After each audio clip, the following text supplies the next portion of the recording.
Hey, GLP-1 Plus SideZ community. Before we jump into the podcast, please take the time to leave us a 5-star review on whatever audio platform you're listening to the podcast on. Share your story and how the podcast has helped you. This will help us get referred up in the audio platform so that we can reach more people that need our help, our support, and guidance from our doctors. Help us get loud and change things. Are you interested in understanding GLP-1 medications like Ozempic, wegovy, or Mounjaro? Then join us on the Plus SideZ Cracking the Obesity Code, the groundbreaking podcast helping people change their lives one episode at a time. The Plus SideZ Podcast is a disruptor. We're breaking down barriers, smashing stereotypes, and sharing inspiring stories that'll leave you feeling informed and empowered. Join us every week to learn from doctors who are specialists around GLP-1 medications like Ozempic, wegovy, and Mounjaro. They'll provide you with science and facts to validate these incredible stories. But that's not all. We'll also bring you the voices of the GLP-1 Mounjaro TikTok community, real people who face the challenges of obesity-related diseases and disorders and discovered the incredible plus sides of GLP-1 medications. Our episodes are filled with heartwarming stories, laughter, and moments of triumph. You'll connect with our amazing community members who are reclaiming their health and experiencing their fullest lives. Are you ready to embark on a journey of discovery and empowerment? Tune in to the Plus SideZ Cracking the Obesity Code, and together we'll change the narrative around obesity and end the stigma. Subscribe now on YouTube or your favorite podcast platform and join our incredible community. Let's celebrate the plus sides of life together, because every story deserves to be heard. Every life deserves to shine, and everyone deserves access to expert knowledge and medication. The Plus SideZ Podcast. You're not alone. It's not your fault. Hey everyone, before we dive in, I really want to share something personal with you. About, I want to say like 8 to 10 months ago, after losing 100 pounds on GLP-1s and keeping it off for a long time, I started regaining out of nowhere, and I was terrified. But I also started having hot flashes and bouts of crying and snacky cravings and waking up at 3 a.m. unable to go back to sleep. It turns out I was in perimenopause. So I started hormone replacement therapy, which is also called HRT, through a telehealth called Winona that specializes in this. And it changed everything. And now I'm sleeping better and my hot flashes are all but gone, thank God. And I feel like myself again. And it turns out that you can actually start perimenopause as early as 35. And well, I'm 46 and she's here. HRT has really come a long way and there's just no need to suffer anymore. So if you're like this and you're in the same boat, you can check out buywinona.com and you can use the link in our link tree to save some money. Want the fastest working GLP-1? For half the price, Ro now offers FDA-approved weight loss injections cheaper. With results you can see faster. Lose 15% of your weight with the formula from Eli Lilly that hits not one, but 2 hormones to curb hunger and nausea. Weight loss faster. Confidence higher. Price cheaper. See if you qualify at ro.co/TV. Welcome. Welcome. Podcast. Hello. Hello. Look, we have OMG, technology. How's everybody doing tonight? I'm doing great. It's a very interesting night to be doing the podcast. I'm really glad to have the distraction. It is. I agree. I'm glad to have the distraction as well. Yes. But so for those who are listening, so we're recording this on the night of the election. So, I think we're all a little anxious, but we are excited to be here and talking about a subject that's really important to us. And we have a special guest tonight. So it's going to be a little different this evening. And I'm glad to have you here. I think that some of you, here's what I'm going to ask. Okay. I'm just going to, all right, listen up. When I used to be in technology and product marketing, I got certified in something called Agile Scrum. Come with me. I have a point. Bear with me. Okay. And when we were switching from like waterfall methodology, which is like a way of going about building products, this sort of Agile Scrum, it was a completely different way. And I remember in our training, he was starting to tell us how to do things differently. And like half of the audience would just move back and cross their arms, kind of get in a defensive stance, right? Because these people had been certified and been doing this for years in this certain way. And he said, open your mind and uncross your arms. So this evening, I would really like if you would open your mind and uncross your arms, because we are here to have a candid conversation and learn as much as we can about the landscape of where things are going with these medications, with these treatments for obesity, and different options that are available to us, because we want to move towards healing and growth and change. So uncross the arms and let's invite in our guest. Hi, Geoff. How are you? Very good. Thanks for having me. We're so glad Geoff. to have you. We're excited. One of the questions that we always ask our people when we get started is, can you tell us a little bit about who you are and how you help people? Sure. So, I'm Geoff Cook, and I am the CEO of Noom. I came to Noom relatively recently. It was only about 14 months ago. I, prior to this, built a company that I had founded and took public and then sold and ran for 18 years until its sale to a large German company. And that company was really about helping folks make meaningful connections. It had a live streaming video platform. It was quite the journey. Kind of came in a number of different chapters. What drew me to Noom, and I think, how do I help people? I guess the how I specifically help people is in a number of ways, but in the mission of Noom, we empower everyone everywhere to live better longer. And what drew me to Noom originally was I'd spent 18 years building out really human connection, helping folks make meaningful connection, and that I viewed as like our Surgeon General as a dimension of wellness. And folks live longer if they have meaningful connection than if they don't. It's equivalent to a multi-pack a day cigarette habit. And so what I saw in Noom was really this potential to broaden beyond a single dimension of wellness into multiple dimensions of wellness, of course, nutrition, but also fitness, mental health. And so I kind of thought this was an interesting time because I saw that there was so much change. And so, I guess if I had to say how we help people, I think the most high-minded version of that is that we help people live better longer, and we look to improve their health span. Yeah.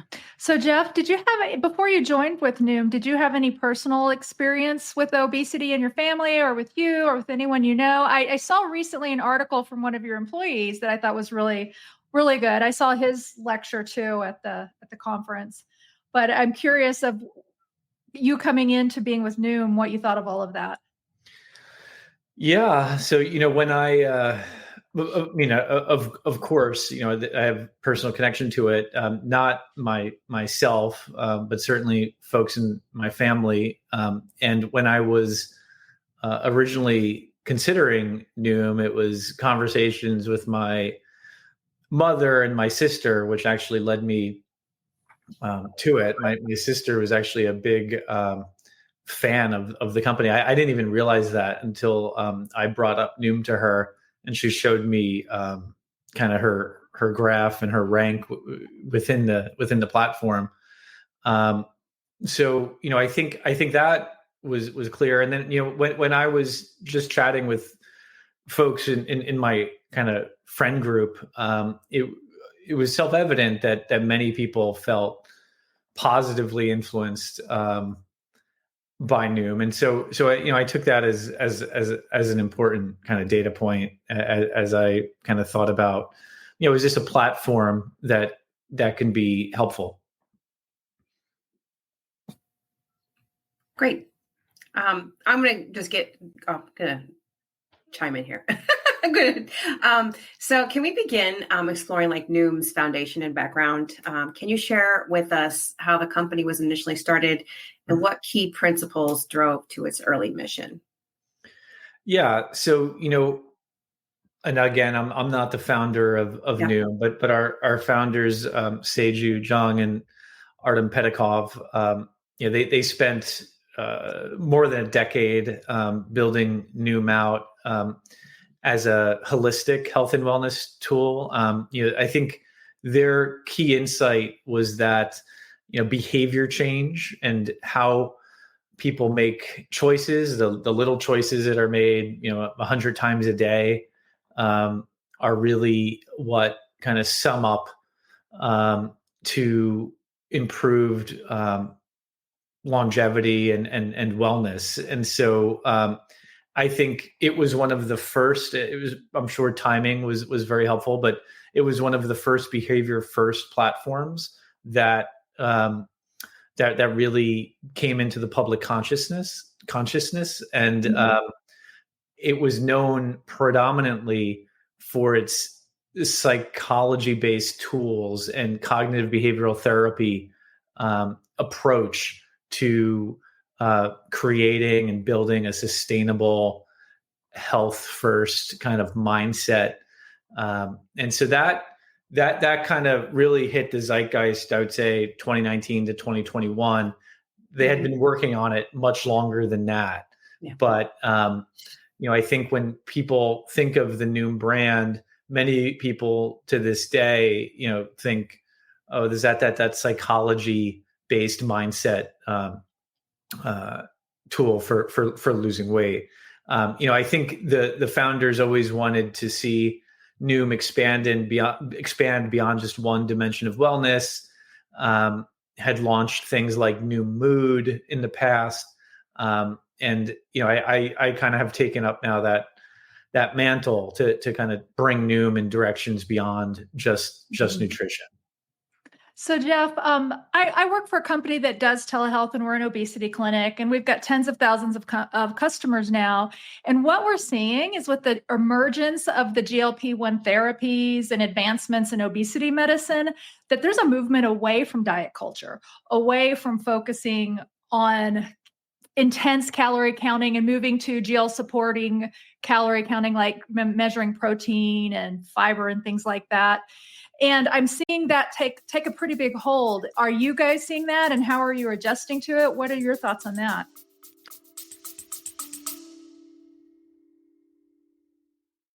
Quick pause here. I've had moments on my GLP-1 journey where insurance changes or rising costs force me to look for a new provider. And honestly, that process can feel very overwhelming. But that's why the Plus SideZ Podcast has partnered with GLP Winner to give our subscribers a resource to help them make that decision easier. GLP Winner is a comparison platform that lets you explore telehealth providers in all 50 states, whether you're looking for brand name medications or compounded options. You can see pricing up front, read reviews, and get a clear picture of which provider might align best with your needs. Check it out today at glpwinner.com/plus-sides. That's glpwinner.com/plus-sides. Don't forget the Z. Let me tell you a quick story. I was telling Kat how I was regaining weight after my 100-pound loss using GLP-1 medications, and I was having snacky cravings and waking up at 3 a.m., and I had hot flashes, and I was worried. But Kat was like, listen, I went through this last year. It's perimenopause, and I started HRT, and she used this company called Winona. So I started going there to see if this was something that was going with me. Turns out it was, because I'm 46. And it's been amazing. It's taken a while to find the right dose, but once I did, it's just been huge. I've been sleeping. I feel more myself again. And the hot flashes are gone, which is, geez, really bad. So I will tell you, it's just been so big for me. And so I wanted to partner with them on the podcast because obviously many of our listeners are going through this same age range and definitely are having these issues. And there's just no need for you to suffer. So if you go to the link that's in our link tree, you can click on that and save money. If you go there and you meet all the criteria, and this might be something for you to try. So I just want to make sure you had this great resource because it's just been such a big difference for me and Kat. Again, you can go to the link in our link tree and get what you need.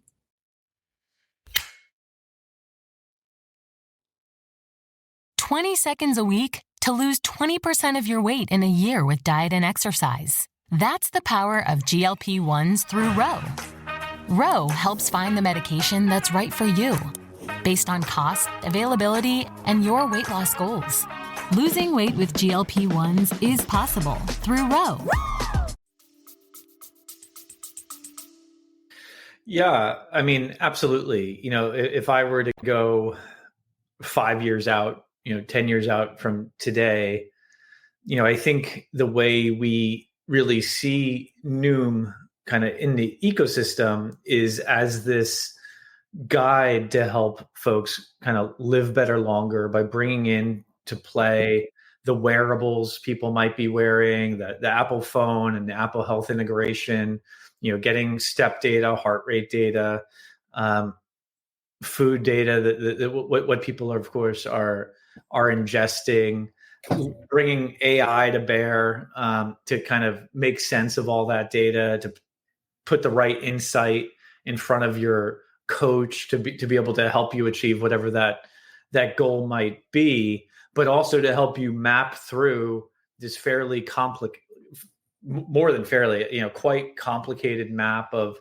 peptides, hormones, nutraceuticals, pharmaceuticals that can really make a difference in one's kind of health span and longevity, but can be quite difficult. And right now is more or less virtually the exclusive domain of the very wealthy who are kind of dealing with, who are able to spend, a few $1,000s a month on peptides and go around the world to get their stem cells, injected, right? Like, so, I think Noom is positioning itself as, for one, and this is now an age of course, medically assisted weight loss. We are positioning ourselves as the ultimate companion to the medically assisted weight loss journey, right? So one of the first things that I did as coming in as the new CEO is really focus on two things. One was building out the GLP-1 companion product. We didn't have that. And so what the GLP-1 companion product is of Noom is it takes the program that, to your point, I think has calories at the forefront. It switches that and says, well, let's make protein at the forefront. We added macros to the program, but really it's about protein, because when you're on a GLP-1, it is so easy because the caloric restriction just from the medication is so palpable that you can get, you could be sated very quickly. And so by, being able to mind that, I must get my protein, it really helps folks, one, achieve their Noom coin for the day. We do gamify the experience. We make it easy to find, thousands of high protein recipes. We added those in the last year. We give you a workout, a resistance training workout that was curated from an obesity doctor that we have on staff to be accessible workouts and are generally aimed at resistance training. And ultimately what the GLP-1 companion is trying to be is that adjunct that it says right on the label you should be using if you're on a GLP-1. So it says right on the label of these medications to be used as an adjunct to diet and exercise. The medication is the adjunct. And so, we set out to transform the Noom behavior program into that adjunct, or into that program. And, one of the things we've recently added to it is the ability to scan for body composition, because when you're on a GLP-1, you want to avoid sarcopenia. You don't want to have your fat composition kind of go up. You want to maintain the muscle you have. And so we wanted to bring that metric into the program as well. Tell us more about that. I think that's one of your more advanced offerings compared to other options out there. How does it compare to, say, like a DEXA scan or that type of thing? Sure. So, we found in our research, something along the lines of 3% of people have had DEXA scans. So DEXA, of course, is the gold standard in body composition, but it's also inaccessible for most people. And even when we ask, do you have a kind of a smart scale at home? That's of course a higher percent, but it's still a small minority. And so we wanted to bring in that sort of scan. And so what we did was we basically scoured the landscape of these apps. Many of them had raised tens of millions of capital to train neural networks in order to do this well. We kind of settled on the one we liked. And the difference with that one is it took a 10-second scan. So you kind of wear form-fitting clothes, you spin around. I've done it many dozens of times myself.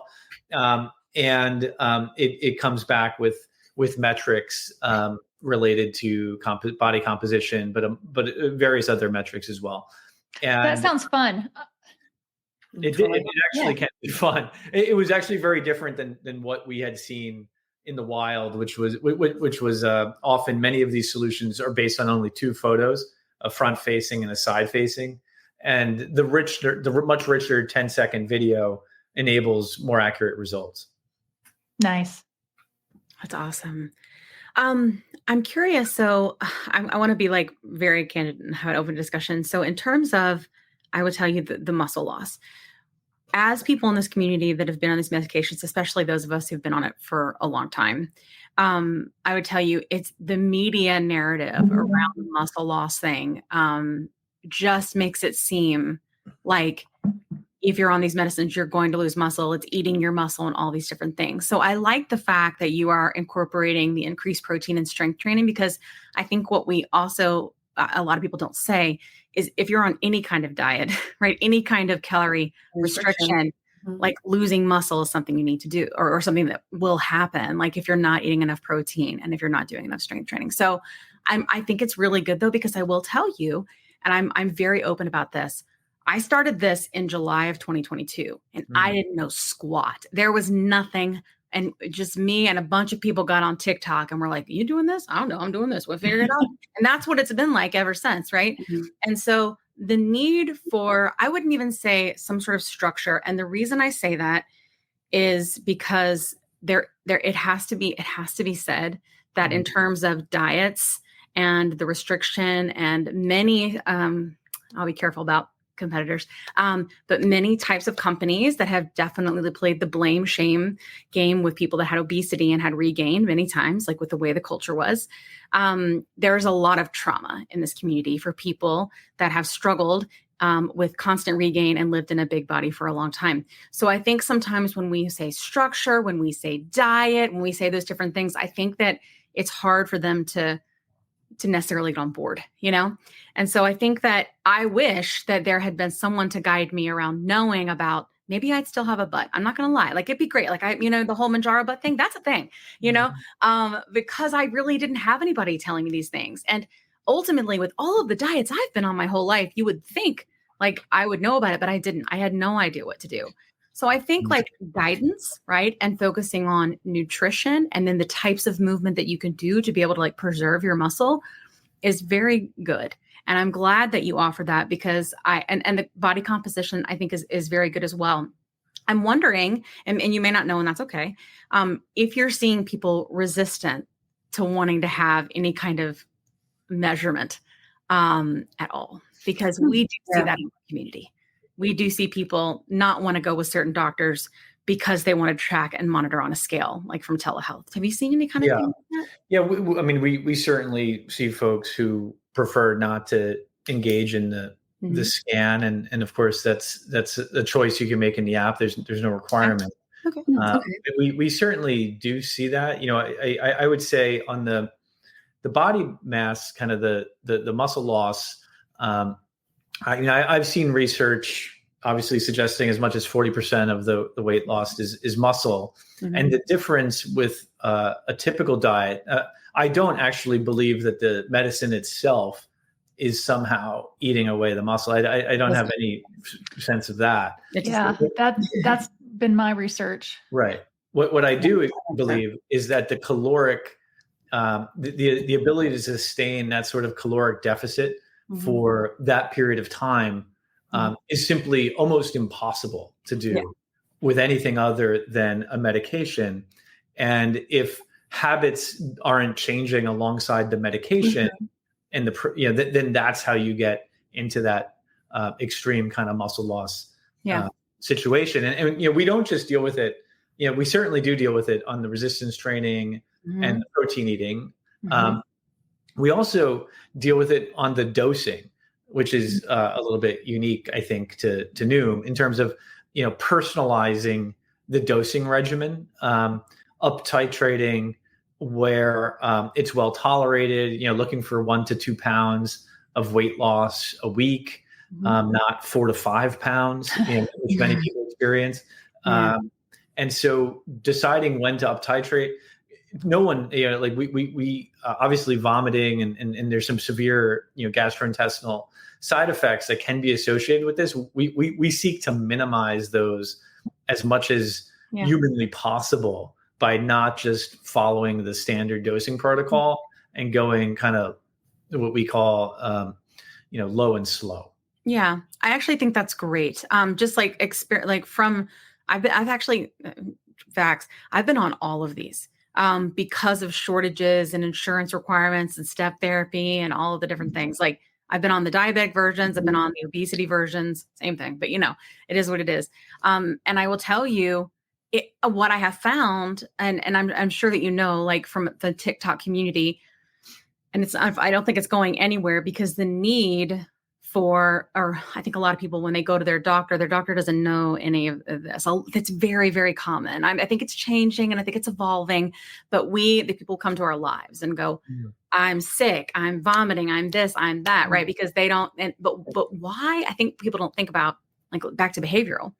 Why are they in our live asking us about vomiting and not talking to their doctor, right? And I will tell you, my perception has been, after doing this for quite a while, that it's because of trust and because they think it's the last resort. So it's lack of education, it's lack of knowledge is one of the reasons we started Plus SideZ. And they don't want their meds taken away. They don't want their meds taken away because they think, like, this is it for me. This is the only thing. I've tried everything else, right?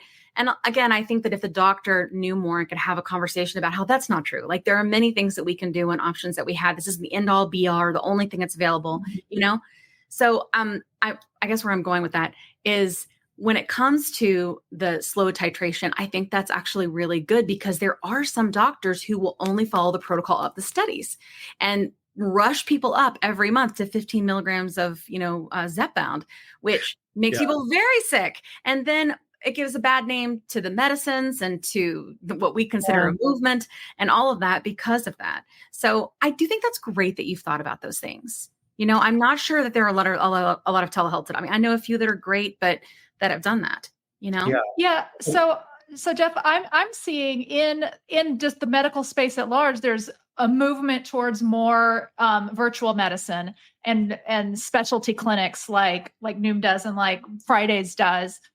How does that look to the patient with you guys? The back and forth with the provider, or is it all doctors? Are you also using nurse practitioners? Is it in-house providers? What's going on with that? Yeah, so it's a combination of in-house and contractor MDs. They're all doctors. Nurse practitioners is certainly something we may add to the program at some point. And it tends to be asynchronous care unless there's something that needs to be discussed in person. I would say the average case would be asynchronous. So you fill out a comprehensive intake and you begin this journey, and we're getting feedback on your weight loss through the logging of weight. We're getting side effect information, and you're receiving different asynchronous appointments with your clinician over time, and they're up titrating you kind of based on what they're observing and you're experiencing. So, we were kind of compelled by some studies that basically show with 40% of the medication on a GLP-1, you can achieve 70 to 75% of the weight gain, of the weight loss And that's with respect to, without regard to behavior change addition. And so, we generally like, the concept of doing kind of more with less, because the reality is many people do come off the med, some studies 6 out of 7. And if that's the case, obviously, if you were, in your example, ramped up to this massive dose of tirzepatide, 15 milligrams, which is a monster dose. Yes. It's also what the pharma companies would suggest you should be on for the rest of your life. Yes. But, or 2.4 of semaglutide. Right. When that's withdrawn, that's an enormous amount of food noise that comes roaring back. Because typically when it's withdrawn, it might be because insurance was lost, or a job was changed. Right. And it wasn't because it was titrated down in some intentional way. Right. And so, there's just no way that's set up for long-term success. Mm-hmm. And so I think, we generally have kind of thoughtfully kind of work through our clinical protocols, but of course they're always evolving as we get more information. Yeah. I think it's good. I think it's good that you're, because I think we're still learning. I don't think people, we know these medicines have been around for a long time. I think the availability, accessibility, and people knowing about them and all of that sort of boomed right over the past couple of years. But I think that there's still so much that we're learning, especially how this can help people maybe that have insulin resistance, but maybe don't qualify necessarily with a BMI and things like that. Is that anything you guys are exploring? Are you only prescribing these for people that have a defined, certain BMI that is the criteria? Yeah. So, right now the program will not prescribe for anything less than 27 BMI. It's something that we are looking at. There's certain populations where 27 is actually not a reasonable standard, that it could be lower. But that's where we are today. And, but it's something we always evaluate. Okay. Cool. Kat. Okay. Well, I'm going to elaborate on that. So we saw Noom's recent campaign suggesting that Ozempic doesn't have to be for life. And it's sort of a debate on that, or back and forth, does it or does it not? But what sort of message does Noom aim to convey with to the public with that statement? Yeah. So, I think the conventional wisdom is of I would say, pharma company and establishment would be to be on the med for the rest of your life. And we think that flies in the face of what is actually the fact on the ground, which is, 6 out of 7 people stop by month 24, 2 out of 3 by month 12. And so there's no world in which people are on it for the rest of their life. And so being told that this is what you're supposed to be on for the rest of your life, but then having it not be paired with any long-term sustainable habits, we generally just think is problematic. So I think the message we're trying to send is, one of empowerment, flexibility, that we certainly prescribe, and would be willing to prescribe, and our protocols call for prescribing GLP-1s for long-term, for folks who kind of come in with a particular BMI and particular conditions. Okay. So for certainly there's going to be plenty of people who it is indicated for, even according to Noom's protocols. And for others, if they would wish to, decide to taper off the medication, and they can tap a button essentially to begin a taper protocol. They can discuss that with their clinician as well.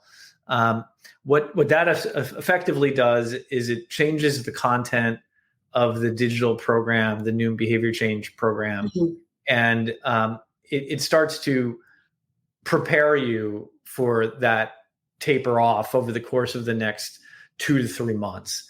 And so that will involve down titrating you. So your clinician will down titrate you eventually to, and not everybody actually titrates to 0, right? Like some folks will just titrate to a maintenance dose, but you could titrate to where you believe you should be and where you think you can sustain.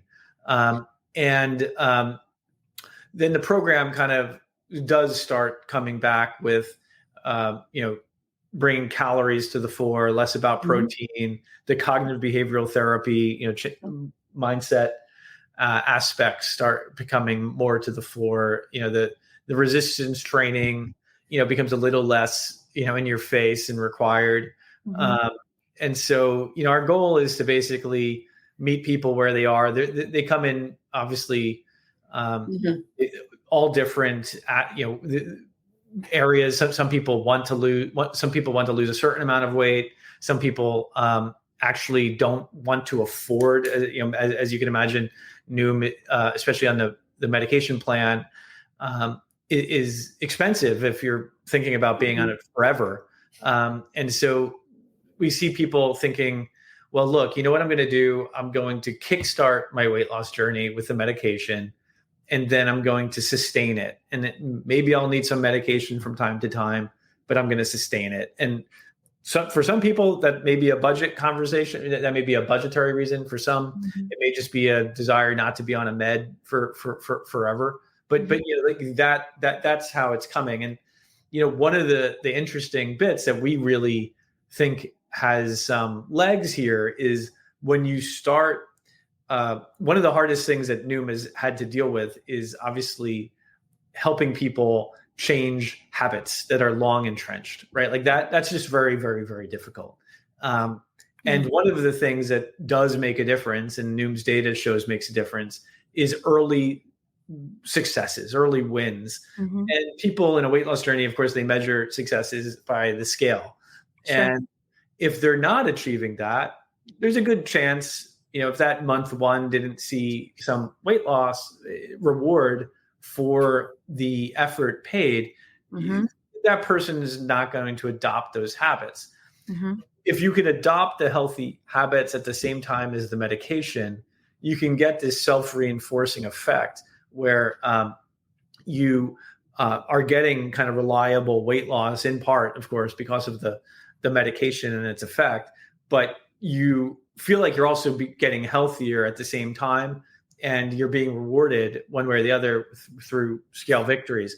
And so I think it actually is a very interesting time to pair the behavior change with the medication, because I think, like James Clear, Atomic Habits, I'm sure folks have read it, like it's going to be much more likely you're going to sustain a habit if you can do it 12 weeks, 16 weeks, consistently. So I think that concept, there's this aspect in cognitive behavioral therapy of self-efficacy, right? Like if you don't have self-efficacy, if you don't believe change can happen, then it doesn't, because that's, of course, kind of just a truism. And so a lot of Noom's lessons have been, to convince folks that they can do it, and then they see they're doing it, and then the habit can withstand. So I think there is there's a there in kind of combining the medication with habits. Right. I'd like to push on that just a tiny bit, because I do think our TikTok audience is slightly different. I'm guessing, having used Noom before myself, that it's people who want to cement their habits and do things. But we see so many people who have changed their habits before, who are exercising, who are doing these other things that you're talking about, and still hit that point when they hit that percentage of loss, that the appetite systems kick back in, and then they can't fight that anymore. And this is where the drug comes in on the appetite side versus the metabolic issues and the inflammation. Do you think it's just a factor of we have different audiences, or are you seeing a percentage of your people? How do you address that? Because, lots of people who are overweight, from what we hear, is they've done it before and they've changed their habits before. And it's just, you just hit that point where you can't sustain it because the appetite kicks in so hard. Yeah. And so, I think Noom has, as a behavior change program, it is one of the best in driving long-term sustainability. That being said, there's many people who don't sustain the weight loss. And I think the metric is 2/3 of folks who at 2 years sustained important weight loss. But in any event, there's many who won't. And so is that why you added GLP-1s on, is in recognition that people are doing it and not having long-term success? Yeah, I think it's ultimately a combination of many things, right? I think it's biology. I think it's psychology. I think there's this aspect of, 10 years from now, I think it'll be more and more antiquated to begin a weight loss journey without some form of medical intervention, whether it's a pharmaceutical or some I think that, and obviously people come at us at different states. A postmenopausal woman is going to have increased insulin sensitivity, and is in many cases, and is going to have difficulty, even if they were to engage in all the same healthy habits, is going to have difficulty achieving the same weight loss as someone who isn't postmenopause. So it's kind of meeting people where they are, and you kind of have to have this real sense of their kind of holistic wellness, right? I can appreciate that, Geoff. What I hear you saying, and if I'm incorrect, please let me know, is that you're aware that there are bodies that struggle with insulin resistance, right? And that they may be at different levels, right, of that. Some people may have severe insulin resistance, right? While others may be only moderately. And I think that it's been harder to kind of recognize, but even with you talking about the way that you would titrate, because there's someone that is maybe severely insulin resistant that will need to go to the highest dose of the medication before they see any results, while some people may be able to be on the lowest dose and lose all of their weight, right? Because everybody's body is different. And I am encouraged to hear any kind of company, especially one that I will tell you from people we associate until recently with these changes, or we're trying to make that shift, right? As a diet company. Like, even though it's behavioral change in an app, I will tell you that many people see Noom as another diet. And I like the idea that there's a change and like a shift in this. And I'll tell you that when it comes to like therapy, for example, so we've had a cognitive behavioral therapist on the show as well. And I think what it was for me is when my body was, whenever that cycle that I just couldn't break, like when the medication got in there and started regulating, I was in a place to receive therapy. Does that make sense? Yeah. So it was very difficult to get anything to stick because my body was always coming back and fighting me. And we know, right? We know that the body is defending the set weight. The doctors that come on our show talk about that at length, right? They talk about those with obesity specifically, right? I think it's a little different when maybe it's somebody that's struggling with weight, maybe at a certain stand, right? My mom was a big, I want to lose 20 pounds person, like her whole life, right? And she yo-yoed forever on things like Weight Watch. We used to have conversations, Geoff, where my mom would go, I think it's time for me to get on Weight Watchers again. And I'm like, there's something wrong with this. Like, what, you know what I mean? Like that conversation, I knew, like, what again, like, but it's supposed to be like the diet you need forever. You know what I'm saying? Like, so I'm encouraged, and we have some people in our community who have used Noom in the past. And I think the combination of the tools that you're offering plus the medicine is very interesting.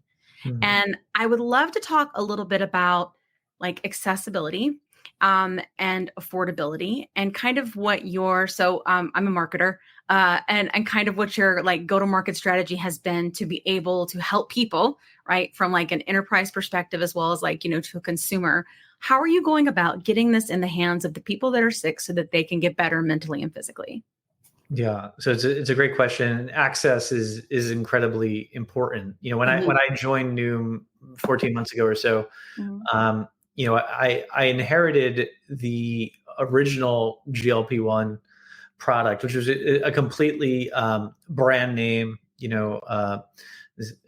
zepbound, wegovy sort of product.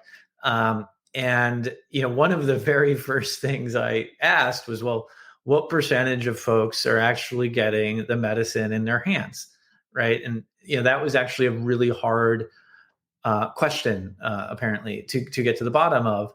But as we did, the answer was not very many. And the reason was people would come in and they would pay for this consultation, and there would be a clinical visit. Those at that point were synchronous clinical visits, and a prescription would be written. And of course, the care coordinator would try to find supply, but the meds were just not in the pharmacy. They weren't in the local pharmacy. They weren't really available at a mail order. They were just not available. And then even for those folks who had availability,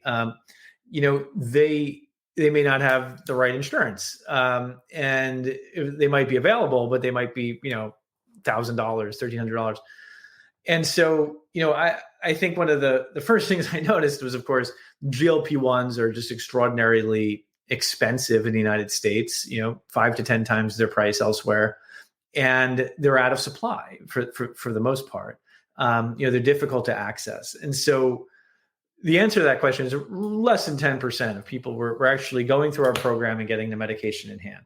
And so we kind of just looked at, well, how can we fix that? Obviously, we hope for a future where brand name meds are affordably priced. That to me means, they're sold at. That is why we're all here. That's what we want. Yeah. They should be sold at the same price you could buy them at London, right? They're $149 in London. There's something like that in Germany. It's really problematic that they're this expensive in the United States. The list price, of course, $1,300 for wegovy for really any dose, which of course is another kind of strange bit, because there's 10 times more active medicine in the highest dose than the lowest dose. But the medicine has no bearing. The pricing of the medication has nothing to do with the amount of medicine. It's just what the market will bear.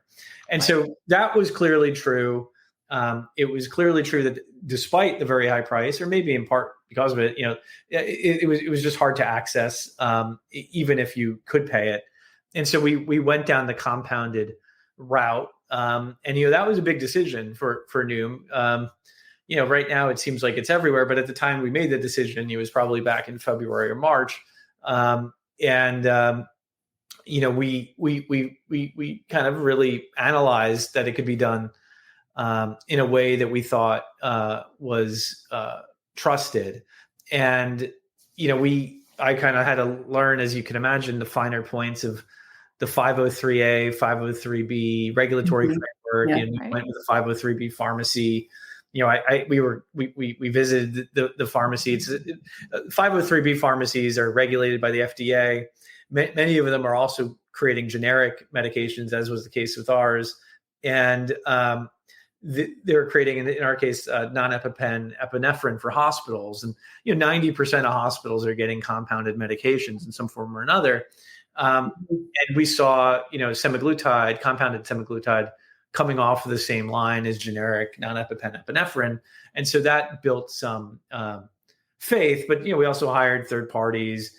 503Bs need certificates of analysis on every batch. You kind of know what you're getting. And so, we got comfortable with it. And I would say we launched it in early September. So not very long ago. Right. And immediately was just a dramatic move, where it's now almost 20% of our new subscribers are on the medication plan. And that's 2 months ago. Right. And so we're seeing that kind of strong interest. There's plenty of folks who come to Noom because they're looking for the weight, something to address weight without a med. But there's plenty of folks who are coming to Noom because they view it as kind of an interesting, smart, novel way to lose weight. And I think if you're looking for that, medicine is a very rational thing to think you would involve in your program, especially now in this age of the GLP-1. So, well, that brings me to a question I wanted to ask, which is, I would love to hear your plans or what your insights into if semaglutide comes off the shortage list. Yeah. So, clearly, we, so for folks who don't have the full background, 503A and B pharmacies are able to make essential copies, basically the same thing, essential copies anyway, of medicines that are on the FDA shortage list. And that has been the case for the last couple of years. Now, a medicine that comes off the shortage list, and there is some expectation that semaglutide would come off the shortage list next year. Like that is quite possible. When a medication comes off the shortage list, then the question is, well, can we get you the brand? Can we get you a good price on the brand name medication? We still have our brand name program. We never stopped it. 90% of folks do choose the accessible, more affordable version, but not if you have good insurance. If you have good insurance, the brand name version is going to be less expensive for you. And so we try to route those people to that program. And our hope is that if it's actually accessible and not just declared accessible, that it will mean that it's actually in supply at your local pharmacy. I think we've seen FDA kind of scrutinize the end in tirzepatide to kind of let's make sure, let's pause a beat and make sure it's accessible. I hope that that's the conversations that are going on, and we hope that informs the decision it makes with respect to semaglutide. So one, of course, is brand name meds. Another would be generic liraglutide. That is coming off patent, I believe, this month. It's a GLP-1 that is an earlier one than semaglutide. Still efficacious, but tends to have lower persistence because it's a once a day injection. We're certainly looking at that. And then, of course, there's non-GLP-1 anti-obesity meds, which I'm sure everyone's familiar with, Contrave, metformin. Not all of these, of course, are indicated for anti-obesity, but many are used this way.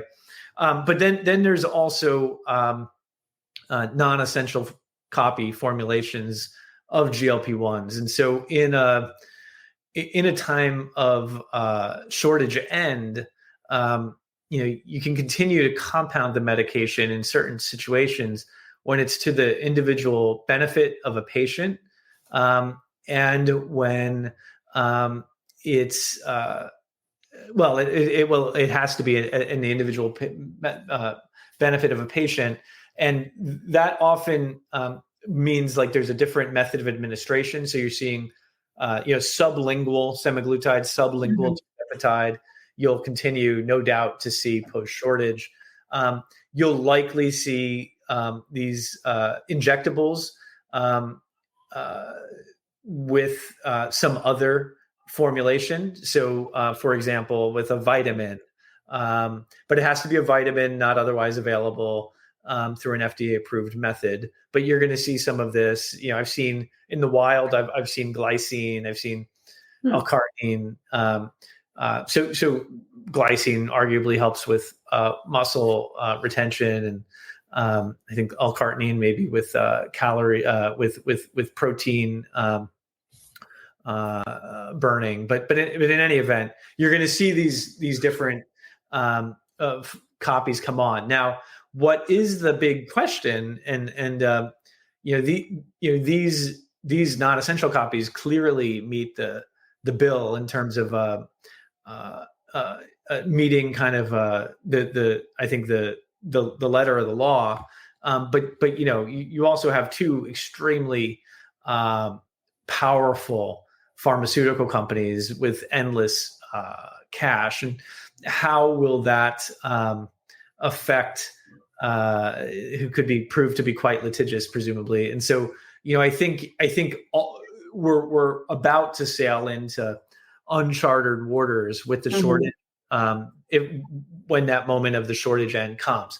Now, I do think that we certainly urge and have urged policymakers to use caution, because we think, and obviously this is a difficult thing to assess, but we've talked to many different 503 pharmacies, many different 503B pharmacies. We've kicked the tires of a number of these in the sense of determining their capacities. We think there's more than 1 million people on compounded semaglutide or tirzepatide. Oh, yeah, arguably, yes.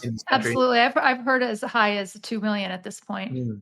Yeah, I would think that that's a low number, the 1 million. I agree. And so, I think the reality is what would be, I think, tragic is if a shortage is declared over, and the end result of that shortage being declared over is that the medication has never been more difficult to access in the country, right? That would be, and 2 million people lose access to their obesity and diabetes medication. Now, some of those people, of course, may well be able to afford the brand name meds, but few, because if they could, they would almost certainly, if they had the good insurance, they would be on it already.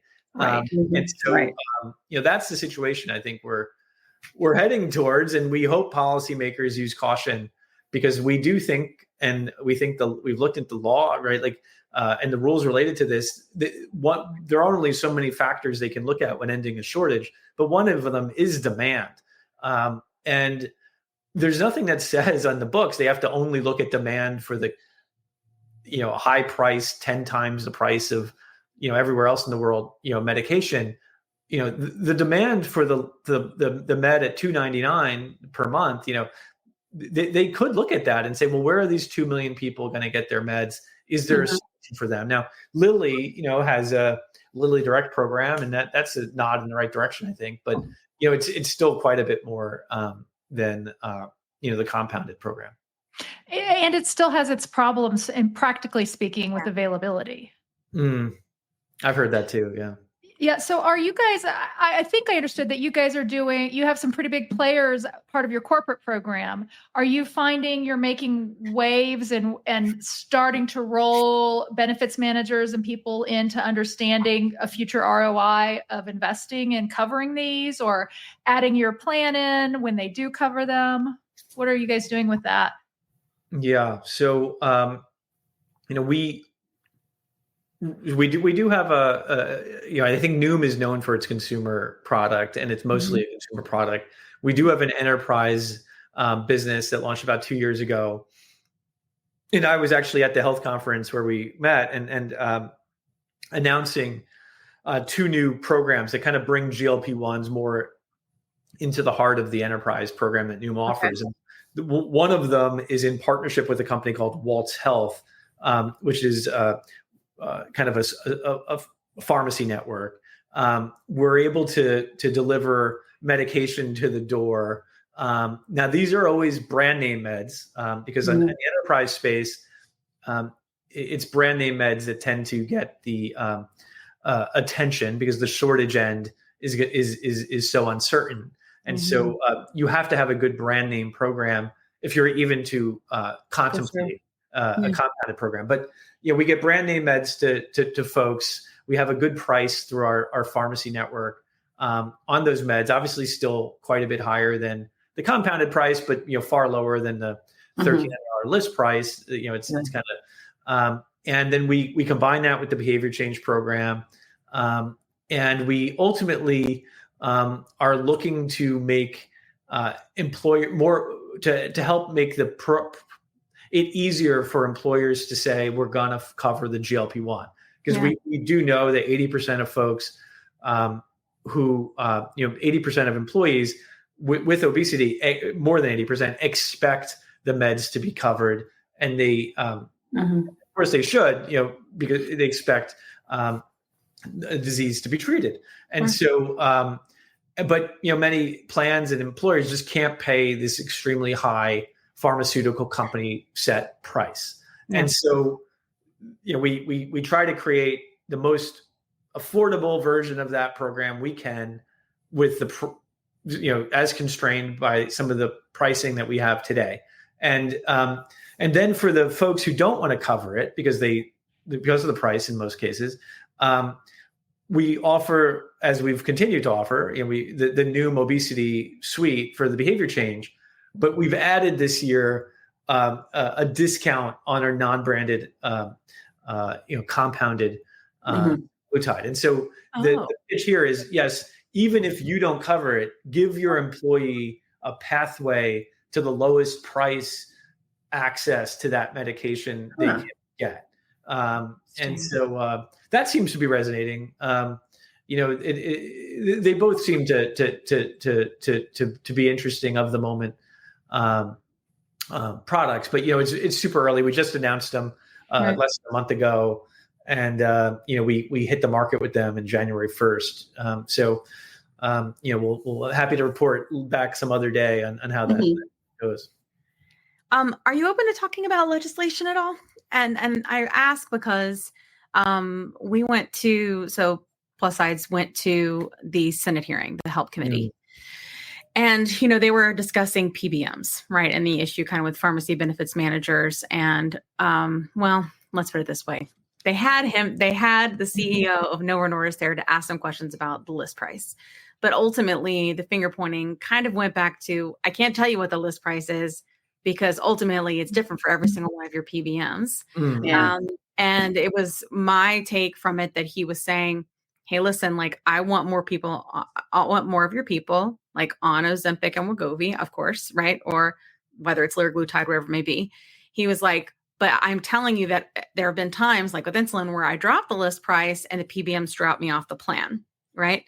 And then Bernie was like, well, actually, I have commitments from 3 PBMs that say they won't do that. And he was kind of like, and I think if you don't really know what's going on with this like space, when that hearing was going on, you probably don't like we're in it, right? We breathe, eat, sleep, and, there at this. But I think that what I think will happen, or I'm hoping will happen. Like, a lot of times when you see legislation happen and then they'll go, and then as a first act, this is what we're going to do. I feel that trend happening. Like we're doing PBM reform and this is what's going to come to the floor. And as a first act, we're going to find a way to like make Ozempic affordable. Like I'm oversimplifying, obviously. What do you think about that? You got a take? Yeah. So, that must've been really interesting to be at that hearing. I did watch it, on television and, I think a couple of things. So I think PBMs and pharma companies have been pointing at each other saying you're the reason for the high prices for a long time. Yeah. And, I think that keeps the prices high for both and profits high for both, right? I think there's a certain reality to that they're kind of convenient foils of each other. I do think there's a need for policymaker action here, and I even wrote the theme of the health conference was Be Bold. I actually wrote a LinkedIn post and put it out there that, my bold idea is a relatively small, modest, although it's not particularly modest, but modest change. It would be a modest change in one respect to the 503B decision-making framework, right? And so right now, the 503B list respects the shortage list, and the FDA gets to set the shortage list, and presumably they can determine if a medication is in shortage. We'll see. And so, but when it is in shortage, then you have this market-driven. The pharma companies can still price the meds however they like, but the compounding pharmacies can start producing essential copies. And that is how, as you mentioned, like 2 million people have found their medicine. It's the system doing exactly what it was designed to do. Right. Now, what if you had a high-priced med list, and you the same decision flow, just a tiny little edit. Is it on shortage? Okay, then 503Bs can make essential copies. No, okay, then is it on the high-priced med list? Then 503Bs can make essential copies.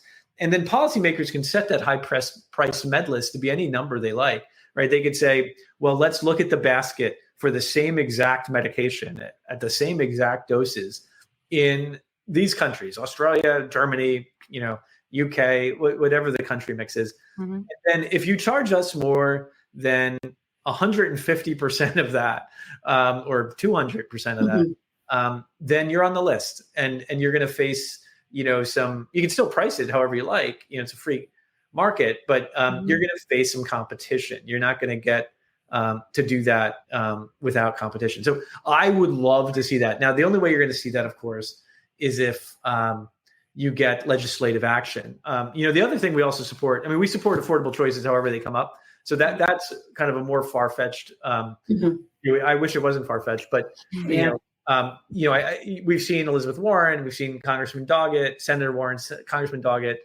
call for acceleration of generics. We support that, of course. That would also help. But I don't know how optimistic we are about change. I think we're going to continue to call for it, but I think it's an uphill fight. Can you tell us about how you called for it? Because that's how I found you. No. Yeah. So we recommended 2 questions on the back of the Wall Street Journal to be asked at the hearing. I think that was, I think they're reasonable questions that should be asked, but that was probably maybe how you noticed it. Mm-hmm. And what were the 2 questions? I'm gonna look that up. I have that right in front of me. I looked it up too, but it's not on my head, and it's not in. Yeah. One was if GLP-1 medications are removed from the FDA shortage list, patients trying to manage and treat obesity and diabetes will lose access to affordable non-branded versions of the medications. How will the pharmaceutical companies then meet the demand of these patients in particular? Now, we asked the question that way because demand is one of the factors the FDA can look at in deciding when to end the shortage, and we think it's one that they should look at. And then number 2, patients deserve options they can afford. To ensure these choices are available, should there be a lengthy grace period so that consumers may continue securing affordable non-branded versions of these medications until the prices of brand name versions fall? Now, I think that's another very reasonable take for policymakers to take, that we're going to remove the drug from the shortage list, but we're going to give people 90 days, 180 days. Yeah. Day 1 from removal of the shortage list, 503A pharmacies must stop.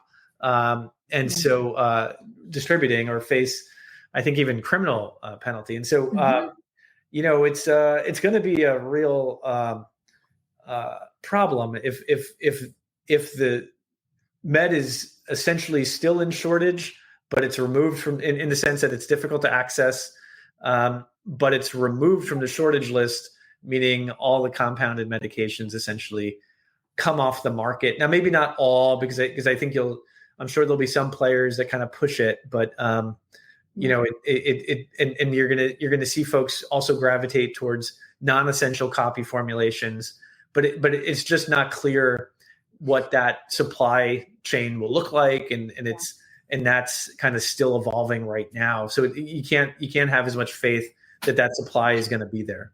Yeah, I think something to and I'm sure this is something that you've heard before, but I will tell you that people with obesity who have realized a certain level of health, right, on these treatments, who have never been able to achieve it before, right? And I don't mean weight loss, I mean health, right? What has come from this? Because, like, for example, I don't know if you saw it, but there was a show for like Fox News that had it on where he was talking to, was it Bobby Kennedy Jr.? Kennedy. Yeah. And he specifically was like, it makes me worried that this is approved for like 8 indications. Why? Those all are because of obesity. Like almost all of them are because of obesity. That's why they're approved for those things. And it's because insurance is making us do that, right? Because we're saying, like, how do we get through? Because there's such, I think, a really big issue with obesity bias and fat bias and weight bias and all of those things. And people don't want to pay for these medications, right? So they're trying to get approved for these indications so they can get it in the hands of the people that are sick. Like, that's my opinion. I just want to say it. But what I want to like say that I think is important is that if we make this to where 503A and 503B pharmacies, who we all, I think as a industry, I don't know, have decided is probably the most safe, most reputable, most regulated, people are not going to stop, right? What's going to happen is they're going to go to all the other people out there that are not regulated. They're going to go to the peptide companies, or what we often refer to as, what we would say, gray market, black market, gray market. Yeah. And they're going to do it. And it's because they're desperate. And I think people don't understand that there is a shift, because people who like, it's shifting from, and I think society wise, right, from weight loss to health. And I do think that's where Noom is kind of trying to. Yeah, I can see that. Right? Yeah, where Noom is. Yeah. So I'm that's my concern, right? Is it's not just people won't just, I think there are some people who will just stop and regain. Like they just will. They'll be at the highest dose, they'll stop. They don't have access anymore, they'll regain, whatever. But I think there will be even more people that will be online looking at online peptide companies and paying for retatrutide, right? Yeah. Or what they think is retatrutide, right?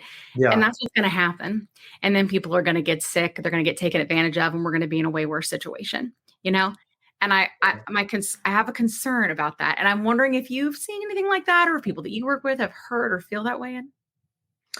I think that was the best I've heard it stated. I think that there's a good reason to be worried about that. Like when the shortage ends, there's a legal interpretation that the 503Bs basically will have to stop, right? Like there's legal interpretations. Frankly, the whole thing is fairly murky, right? But that is at least one interpretation. Yeah. But the 503As will continue with their non-essential copy formulations. The 503As are not. I'm a supporter of 503A pharmacies. They're not doing it at the same scale with certificates of analysis, and so by definition, you're removing the kind of the best source, and it's not the 503As. It's really the gray market. The gray market is for experimental use or the peptides industry, and so you're not definitely consumption is literally on the bottle. And people do it. It's going to be problematic. There's a 100% chance of that. And unless there's an affordable branded choice or affordable generic choice or affordable non-essential copy produced by a compounding pharmacy, like that's what there should be. Right. We'll see. I mean, obviously we're talking to each other on election day. I think Washington is not going to have a viewpoint on any of this until we see who wins, and then whether or not change happens is another question. Yeah. Well, for so long, the drum has been beaten that obesity is such a giant public health issue, right? And I think there's some merit to that, and it needs a public health answer. As we see the obesity rates going down, like they've calculated, we're going to see even better returns, that if we can come to like, hey, public health dollars need to go to getting these medicine prices reduced and compensate the creators of them and everything. But we see like that whole range between 500 and 1,200 could really be shrunk by contributions from public health money. Like they've told us for so long, oh, it's the processed food industry. It's this and this, all these things. Great. Throw the money. And then why don't you both pay for it? I would like to see more movement that way. Yeah, absolutely. I think that's interesting, and I also think, I mean, it's not the answer anybody wants, but I think with time, we're going to see additional GLP-1s hit the market, and many of these GLP-1s are fairly me too, in the sense that they're in phase 2 trials now, let's say, but it's not, they might be a pill, or they might be a once a month shot, or they might even be weekly. But but they're not necessarily dramatically different weight loss outcomes than tirzepatide. And that's going to put pressure on price better than anything else, because I think you're going to see some of these pharma companies realize the way to win the market is to eat up that compounding demand. And I think that that would be wise. Now, unfortunately, that's going to be a while because 2 years. I feel like 2 years at least. Yeah, Lilly and Novo are the only ones with phase 3 trials right now, and they're not going to disrupt themselves probably. So it's going to be that next crop. So it's probably 2027, 28. Yeah. And then of course, let's hope they're working on a cheaper delivery system. But it might not be. Yeah, I think that's all very fascinating. Thank you so much for kind of talking through it with us. I think a lot of people that are on these medicines, it's very difficult for me. And we interview doctors, we interview experts, all about this, and I know what I know. I know that those are very dangerous, but I got to tell you, if I was getting sick again, and when I have moments where my food noise comes back, when I get hungry, thank God I've learned skills, right? And these behavior changes and things we're talking about, I panic. And I'm telling you, that's what happens. And they're going to lean into the fact of all the years of misery and pain that they went through mentally and physically. And they're going to make these, I'm sorry, but uninformed or stupid choices. And I can't say that I'm any better. I really can't, because I have felt it. I have felt it before, where I've gone, oh my God, it's back. Because you have so much relief. And it's not just the noise, right? It's the inflammation reduction. You will hear so many people in our community talk about how, because we know that obesity is a chronic inflammatory condition. We know that it affects all the organs in our bodies. And I think that what was interesting about the HELP committee, and we can sort of wrap up there, but is that when Bernie was having his opening statement, it was long and Bernie-like, but one thing that I feel like that he really pointed out is this is a health crisis. This is all of, and I think it was Cassidy that mentioned Alzheimer's and research and innovation here and for other things, and how they all use the word miracle medication. Right. Well, and then we see the same metabolic improvements prior to the weight loss, like you do with gastric bypass, right? There are clear metabolic improvements, especially the more metabolically damaged you are with the PCOS and the diabetes and things like that. Right. So hormonal, I would say that. And I think with the fact that I was encouraged to hear our leaders, right, talk about obesity as the horrible disease that it is, and not just as people that need to lose weight, which I do feel like maybe from other companies that are more traditional diet culture that have recently decided to get into the space, it has been very diet focused as opposed to wellness and overall health focused, which even people I think that start this journey, they are thinking about the weight. They are not thinking about the health, because to them, doctors have told them forever, right? Your weight is the problem. Your weight is the problem. That's why they're focused on the scale, all those things. That's why they're kind of obsessed with it. I'm saying this because I was too, where that's how you think. And then when you start to feel all these changes, right, and have your body work like it should, you're not willing to let it go, And I think when we, and I hope that the election outcome, and I'm not going to get into that, but other than I hope that we will move towards some sort of change in this area, because obesity could literally bankrupt our country, because there are so many illnesses, right, that are associated with it. And the drain on our, not just our, and I have one more question for you, but not just the drain on Medicare, and where that's headed, right? But the drain on people that can't work anymore because they get like this, right? Which is very interesting. What do you think? You don't have to answer if you don't want to. You let me know. What do you think about what Eli Lilly is doing in the UK, where they're studying, right, to see if they can get people back to work? Because I can't help but tell these people, don't you want these kinds of citizens? If 40% of America has obesity, don't you want these, people that I know that are on these medicines that had obesity and have to continue to persevere their whole life? They are baller. They are the most boss people I have ever met in my life. And it was just because they were sick. They're not lazy. They're not fat. It's nothing like that. They were just sick people that needed medicine, and you give them that and all this amazing stuff happens. So I think it's interesting that the UK, right, is leading this effort. You know what I mean? And I'm curious your thoughts on that. Yeah, I think. I think that's a positive partnership. I wouldn't say I'm overly educated on that, but I did see that report. As long as we're on Eli Lilly, I'm curious what you folks think about Lilly Direct. Because one of the things I noticed is the vials are single dose, which is a little different, right? They're similar from in the compounding case. If you're familiar with receiving a multi-dose vial, and if you've seen the Novo recent letter to the FDA with a 40-page deck, one of the claims was that multi-dose vials are unsafe because people can draw too much and overdose. And yet at the same time, obviously it would seem strange. It would have to take many meds are dosed out of multi-dose vials. If you take that whole category away, then you're left, I guess, with single dose vials. And what's self-evident about a single dose vial is if you're on an in-between dose, which Noomers can be on because we don't dose only those doses. It's an enormous kind of desire, and it's kind of a natural human desire to say, "Oh, can I just save this? Can I just take this again?" Oh, for sure. And it's wrong. You can't do that with a single dose vial because you'd risk an infection.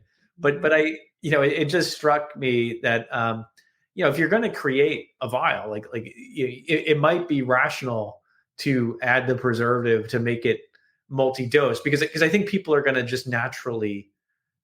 People you can abuse a vial either way. You can abuse a single dose vial by taking doses. People that use vials for insulin, it's the same. I have an answer. Yeah, I have an answer to that. We've actually seen it. It's out in the wild for 2 years for well over 1 million people using them, and the adverse effects are very minimal. It hasn't come to fruition. The sky is falling didn't fall. Yeah.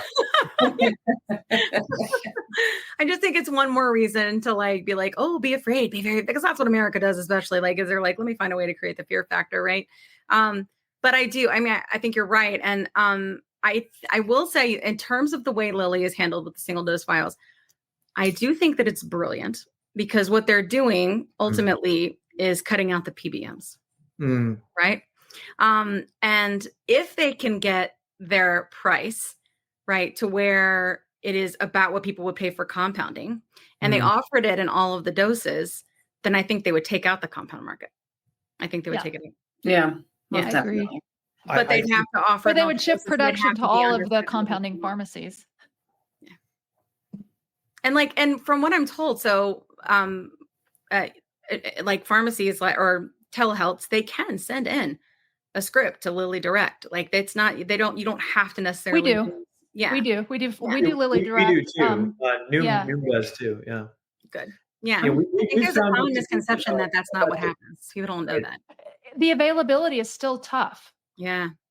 Yeah. I like the program, but I have seen the availability concern, but the 2.5 and 5 are kind of reasonable doses that can fit a host of situations. I was actually talking with our chief medical officer recently. It's pretty rare that we dose above 7.5 because of the side effect profile being so dramatic. And so, 2.5 and 5 will serve a good portion of the market. I wish it wasn't just 2 flavors, but I think they're very smart, and that was a good addition. It was brilliant. We were speculating like crazy when they got FDA approval for it in our community. And I was like, oh, that's how they're going to handle the overflow. That's how they're going to, and it is, it's just in a different way. I would absolutely love if we would completely remove PBMs from this and everybody could just pay $500 and get their medicine, or $300 and get their medicine. I have a dream where Bernie talks about $100 a month. That'd be great, man. But I don't think that's going to happen, but if it could be what the market could bear. So if we also look what the market could bear in terms of compound, right? That's a perfect example that they know that they can get millions of people, at least 1 million we've talked about, right? To pay $300 a month for tirzepatide, for example, right? There are people that will pay that, that market would bear that. So if they could find a way to sell their medication that way, then it would solve a lot of the problems. But I suspect the issue is that they don't want to, or maybe they just can't handle the capacity for vials either. You know what I mean? Because we know the pens have been a big issue with manufacturers. Yeah, I think also, there's this sense of like marketing too. Like pharmaceutical companies tend not to be, they spend a lot on consumer marketing, of course, of the brand names, but they tend to be very regulated, I think I think there's also an aspect of it which is people may want both, right? Like the app and the like the behavior change program and the med, like they seek a multimodal weight loss journey, and maybe they'll figure that out over time. Yeah.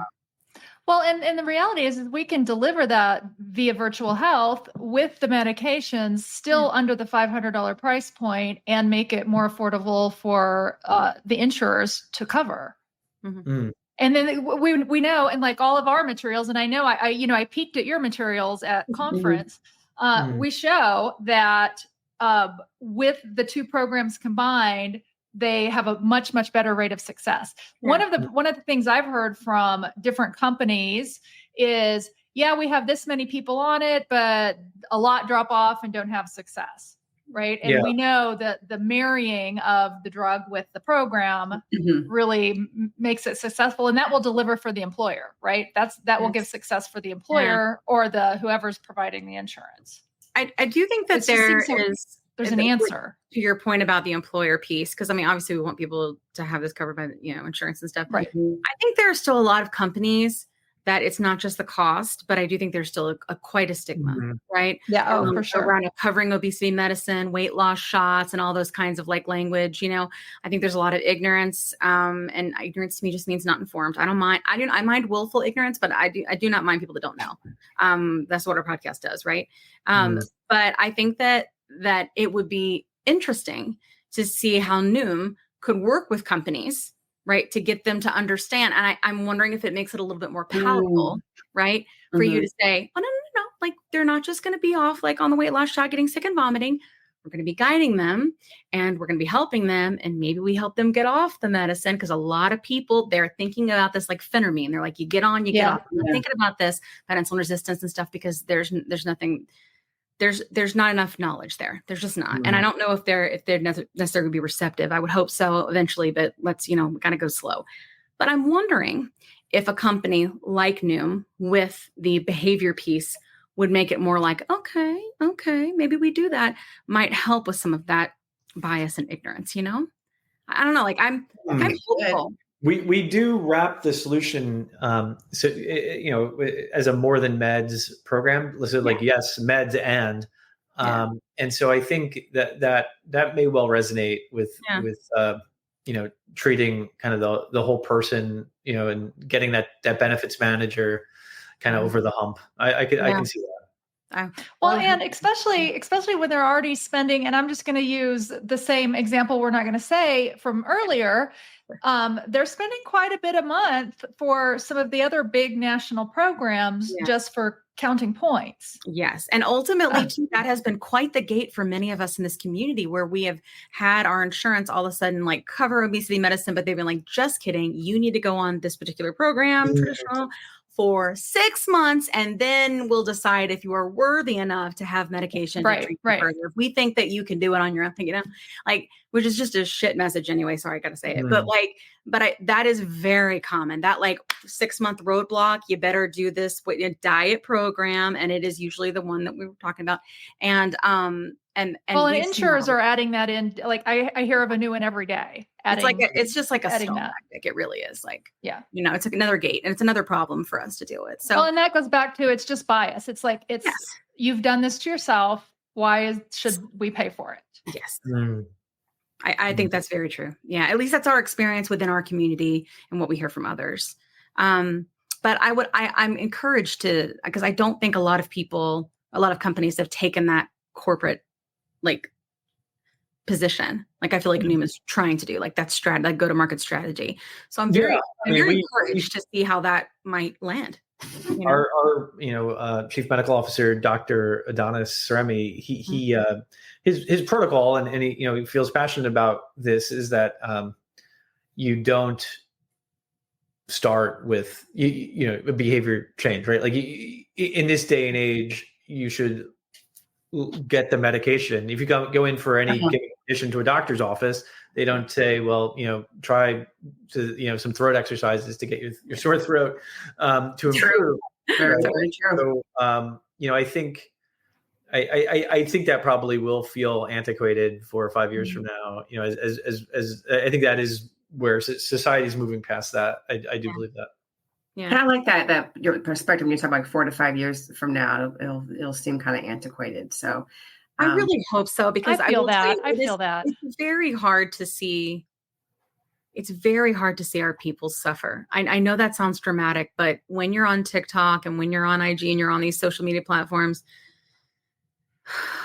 it's very painful to see these people lose their medicine or not be able to get their medicine, and the regain, and them trying to like live their lives in these bodies that are full and swollen, and blame themselves and the mental stuff that goes with it. And they can't stick to the behavior changes that they were sticking to so well because they had the medicine and they were placed to receive. It is very painful for us. I feel, and I think that many companies, and I don't mean this in a bad way, like Noom, can be very much removed from that because you're not like in the community and creating, right? And so when I hear like 2 years and 3 years and 5 years from a business perspective, that sounds amazing, right? And from a societal change perspective, that sounds amazing. But it's hard for us because we're sick and we want it now and we don't want to die. Like that's what it comes down to, because we all have this disease. It is progressive and it is killing us, and we want treatment now. And so that's why it's one of the reasons I wanted you to come on, because I wanted you to talk about how you're doing things a little different and how you could possibly offer more access, right, to our people. So is there a place where people can learn more about Noom to see if it's an option for them, especially for like GLP-1 journey? And can you like tell us where we can find you, like on socials and stuff, if people want to follow? Sure. So, of course, Noom.com, Noom is where to find us, and easy to find our socials there too. I'm on LinkedIn. I'm easy to find as Geoff Cook, Geoff. I spell it wrong, basically, COOK. But that's probably my primary social. I'm on Twitter, but I'm not much of a user, or X, I guess. Me either. I was going to build an account tonight to enjoy all the comments. Right. Yeah. Well, it has been lovely. I definitely, before we end, because you've given us so much of your time, thank you. Is there anything you want to say or share that we didn't cover? No, I think you kind of summed it up. Like, we want treatment now. I wrote that down. I think, that's why we're, we went down that compounding route, and we then, were kind of forceful in defending the route we went down. But I think like that's a good mantra to and I'll bring that back to the team.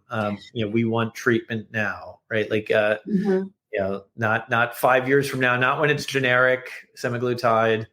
We need the solution now. I think that's a good framing. Thank you. Well, I'm glad to hear that we could affect anything. So I appreciate you so much for giving us your time. And team and Plus SideZers, I will put all the information in the show notes of this episode so that you can explore to see if this is an option for you, or perhaps even maybe talk to your benefits manager, right, of having this be a program, right, at your company. Maybe this is a way for you to kind of use the messaging we've been talking about. No, it's not weight loss meds, right? It's whatever it takes, guys. Right. And if I have a whole package I can give people to give to their benefits managers if they need information, so they can find me on there. Let's put it in the notes. I'm happy to send them a package for more resources too. Yes, I love that. Okay. Well, it's been a lovely conversation. We appreciate it so much. And crew, we will see you next week. You're not alone. It's not your fault. Hasta la pasta. Thank you so much. Let me tell you a quick story.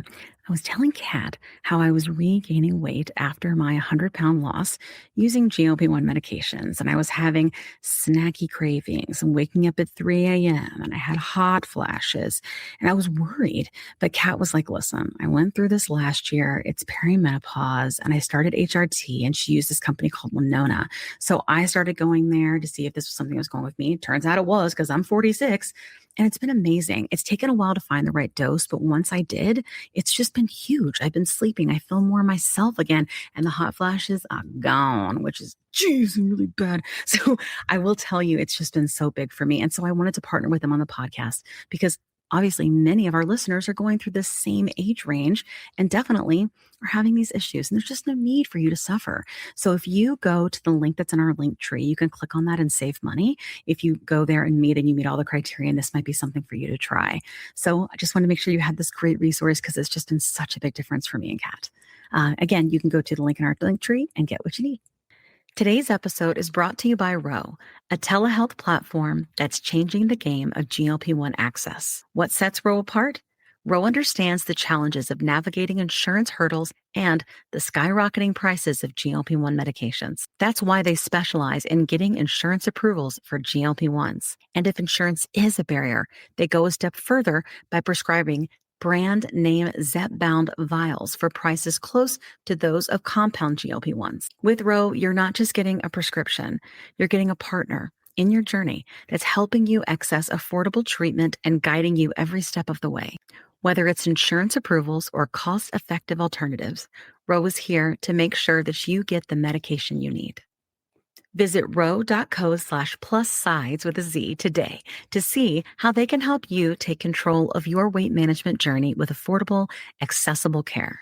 That's ro.co/plus SideZ with a Z, making healthcare work for you. Check out the link in our show notes for more details. Are you interested in understanding GLP-1 medications like Ozempic, wegovy, or Mounjaro? Then join us on the Plus SideZ Cracking the Obesity Code, the groundbreaking podcast helping people change their lives one episode at a time. The Plus SideZ Podcast is a disruptor. We're breaking down barriers, smashing stereotypes, and sharing inspiring stories that'll leave you feeling informed and empowered. Join us every week to learn from doctors who are specialists around GLP-1 medications like Ozempic, wegovy, and Mounjaro. They'll provide you with science and facts to validate these incredible stories. But that's not all. We'll also bring you the voices of the GLP-1 Mounjaro TikTok community, real people who face the challenges of obesity-related diseases and disorders and discovered the incredible plus sides of GLP-1 medications. Our episodes are filled with heartwarming stories, laughter, and moments of triumph. You'll connect with our amazing community members who are reclaiming their health and experiencing their fullest lives. Are you ready to embark on a journey of discovery and empowerment? Tune in to the Plus SideZ Cracking the Obesity Code, and together we'll change the narrative around obesity and end the stigma. Subscribe now on YouTube or your favorite podcast platform and join our incredible community. Let's celebrate the plus sides of life together, because every story deserves to be heard. Every life deserves to shine, and everyone deserves access to expert knowledge and medication. The Plus SideZ Podcast. You're not alone. It's not your fault.